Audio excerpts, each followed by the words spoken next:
Hello everyone, I'm Ricky Levon, author of the book The Golden Image. This novel is a group of 13 short stories all told from the citizens of Sheridan Falls. In this video, I will be reading part 1 from the last story in the book. For more on the Golden Image, or to get a copy, go to www.lavari.com/goldenimage.html or click on the link in the description below. Thanks for your support and enjoy. The morning forest came alive with the fresh scent of dew and soil in the air. There's a dampness in the air. It covers the clothes and filters into your lungs. The air presses my body but make me sharp, especially for the sport at hand. Paintball is fun but not my favorite activity. I remember the first time I played. Everyone told me that it's fun and it wouldn't hurt. It was fun, but they lied about the not hurting part. Granted, the vest protects the internal organs, but my extremities took a beating. This time, I'm prepared. I made sure to wear extra clothes under my pants and shirt, even though it's the start of July. The cooling air is refreshing for this time of year. As a group, we need this fun time activity. We have been working all year long on Vice President Jason Templeton's presidential candidacy. To most of the staff, he's a shoo-in to win because of his overwhelming popularity while being the vice president. Still, VP Templeton does not take this lightly and wants to show America that he's serious about running the country. Vice President Templeton told us, his staff, a story about an event that formed his life. 25 years ago, he chose the wrong prom date and it almost landed him in prison.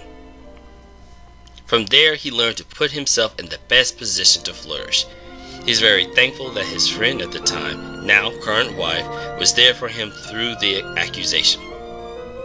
A hand touches my arm and then covers my mouth to muffle the scream. I turn around to see Aaron Trudeau, Jr. We call him AJ because he's named after his dad. AJ is very proud to carry his father's name. Aaron Sr. survived an avalanche with a few other people from my hometown of Sheridan Falls on Mount Catering. AJ figured the survival gene is strong in his family, which will help in this game of paintball. Gotta be more aware, Sherwood, AJ says. I nod. AJ thinks he's some military specialist because he watches war movies and plays video games. Those zebras could have gotten you.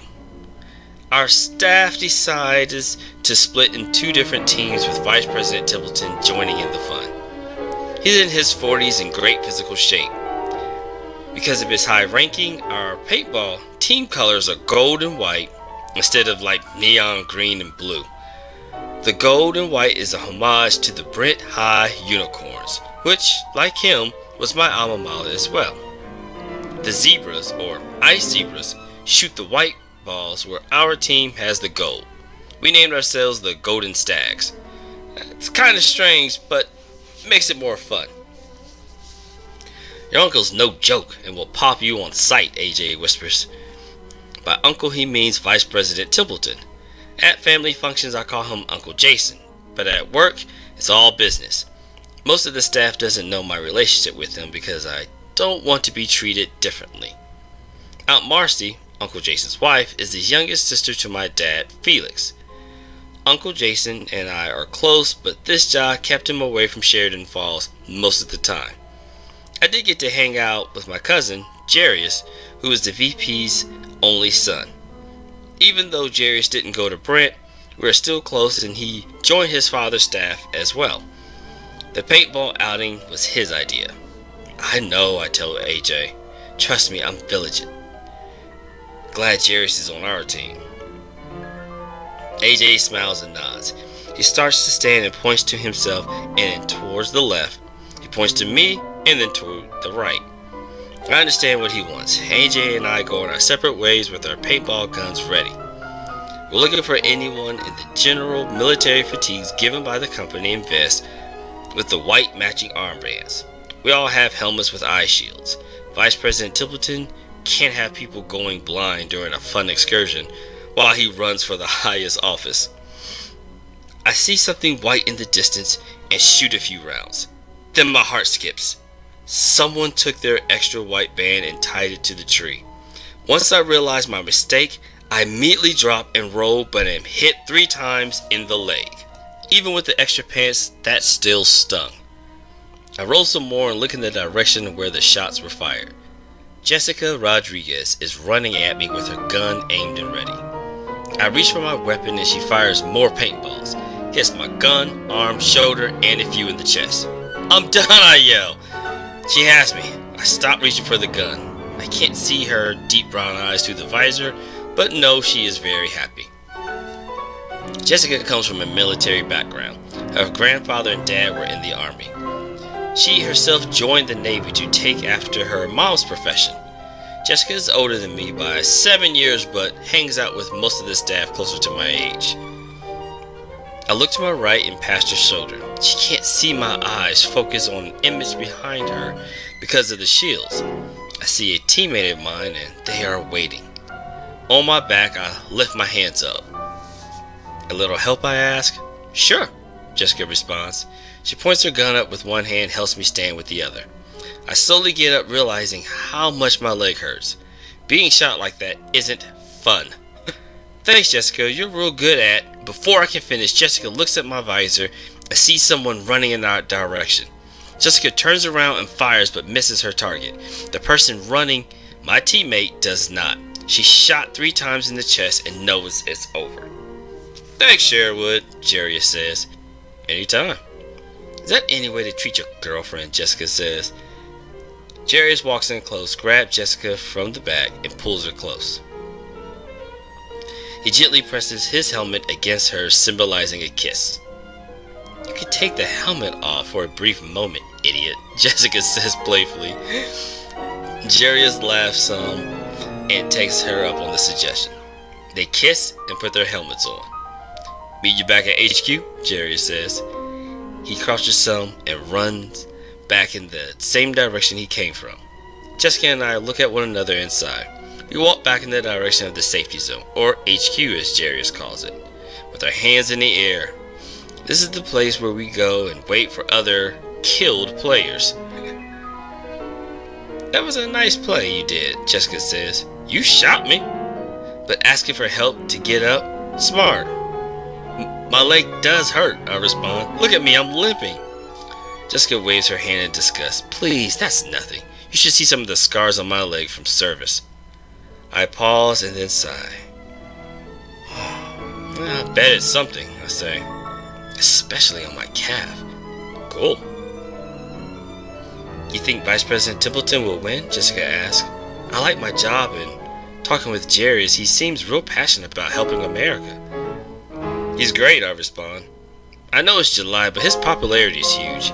He can almost do anything and the people will back him." "You're right. That makes more sense." "What does?" I ask. We continue walking through the forest zone, getting closer to the safety area. Not sure if I should say," Jessica begins, "but you're close to Jarius and VP Templeton." "Yeah, you can say that," I respond.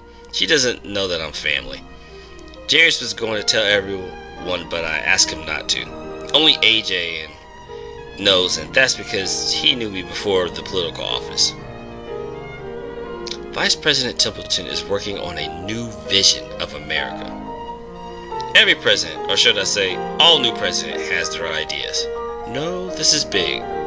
Country altering," Jessica responds. "Like how Lincoln changed America?" I ask jokingly.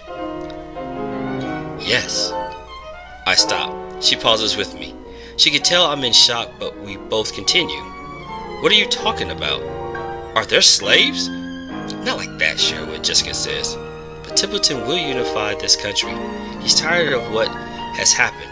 Now that current President Randolph got the country in great economic standing, Templeton will lead it to where it's supposed to be, according to him." "I see," I say, with some confusion. We enter the safety zone and grab some sodas. It has the look of a ski lodge with most of the decor wood and plaid. A large fireplace is at the back of the building, with the drinks area to the left. A group of couches, chairs, and tables are near the windows on the side of the building. Beyond the back doors is where our gear will go, as well as the debriefing center and safety instructions. Jessica and I meet up with other co-workers with various paint stains. We're taking our time before changing out our paint gear. It looks like there are a few more zebras than stags, so I'm hoping we'll win. After sipping on a red soda, my thoughts go to what Jessica told me. My mind is trying not to worry, but begins to think about what Uncle Jason is planning.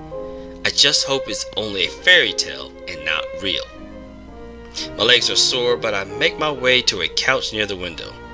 I sip some more soda and sigh. I hope Vice President Templeton is not doing what I have heard. I can't imagine my political career starting with his unity plan. In Lincoln's time, the issue was political and civil rights.